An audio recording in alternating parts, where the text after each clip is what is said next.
सभी का कैसे हैं आप सभी। उम्मीद करते हैं आप सभी बहुत मस्त होंगे। तो आज की क्लास में हम देखेंगे क्या क्लास 12 के इम्पोर्टेंट ऑब्जेक्टिव क्वेश्चन जो बिहार बोर्ड में बहुत ज़्यादा यानी कि 70 क्वेश्चन पूछे जाते हैं।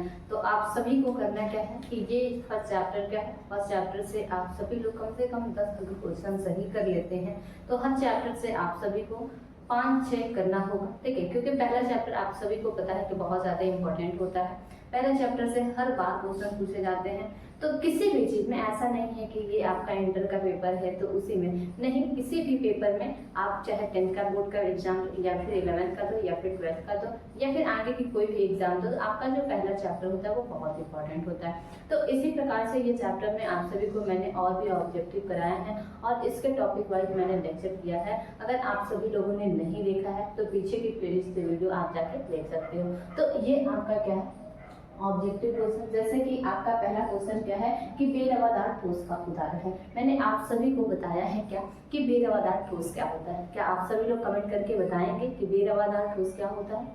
बोलिए। तो मैंने आप सभी को बताया है कि बेरवादार ठोस जो होता है जिसको हम अक्रिस्टलीय ठोस के नाम से जानते हैं, ठीक है। तो अक्रिस्टलीय ठोस में आप सभी को पता होगा कि जो उसका क्रम यानी कि अणु का आकार जो होगा वो निश्चित क्रम में नहीं होगा। जो आपके यौगिक बने होंगे, ठीक है, जो आपका क्या होगा पदार्थ बना होगा उसका क्या होगा तो निश्चित क्रम में व्यवस्था नहीं होगा, ठीक है। तो ये आपका क्या कह रहा है कि बेरवादार ठोस का उदाहरण है। पहला दिया है हीरा, दूसरा दिया है ग्रेफाइट, तीसरा दिया है नमक और चौथा दिया है रबड़।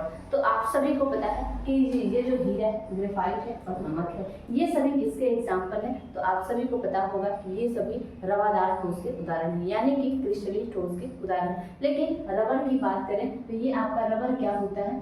ये रबड़ जो होता है वो आपका अक्रिस्टलीय ठोस होता है यानी कि बेरवादार ठोस होता है। और भी बात करें हम किसकी अक्रिस्टलीय ठोस की, तो अक्रिस्टलीय ठोस जो होता है वो आपका क्या होता है? कांच होता है, रबर होता है, प्लास्टिक होता है और क्या होता है? बहुलक होता है, ठीक है। तो ये है आपका क्या, इसका सही आंसर आपका रबर, ठीक है। उसके बाद नेक्स्ट क्वेश्चन हम देखते हैं क्या कह रहा है आप सभी से कि निम्नलिखित में से कौन अक्रिस्टलीय ठोस का उदाहरण है। देखिए आपसे क्रिस्टलीय ठोस के उदाहरण नहीं बल्कि किसके पूछे जा रहे हैं तो अक्रिस्टलीय ठोस के। तो अक्रिस्टलीय ठोस में आप सभी लोग को लिमिट मैंने बता दिया है क्या क्या होता है। तो रबड़ होता है, कांच होता है, प्लास्टिक होता है, बहुलक होता है, क्वार्ट्ज ग्लास होता है, ठीक है। ये सभी किसके उदाहरण है आपके तो अक्रिस्टलीय ठोस के। तो नेक्स्ट क्वेश्चन में फिर से वही पूछा है क्या आप सभी से कि निम्नलिखित में से कौन अक्रिस्टलीय ठोस का उदाहरण है, यानी कि फिर से आपसे क्या पूछा है तो अक्रिस्टलीय ठोस का। तो देखिए यहाँ दिया NaCl, ZnS, कांच और SiC, यानी कि आप सभी को पता चल गया कि मैंने आप सभी को पहले ही बता दिया है कि आपको अगर कांच दिखाई दे तो वो किसका उदाहरण होता है तो अक्रिस्टलीय ठोस का। तो इसमें ऑप्शन कौन सा सही होगा तो ऑप्शन सी होगा, ठीक है।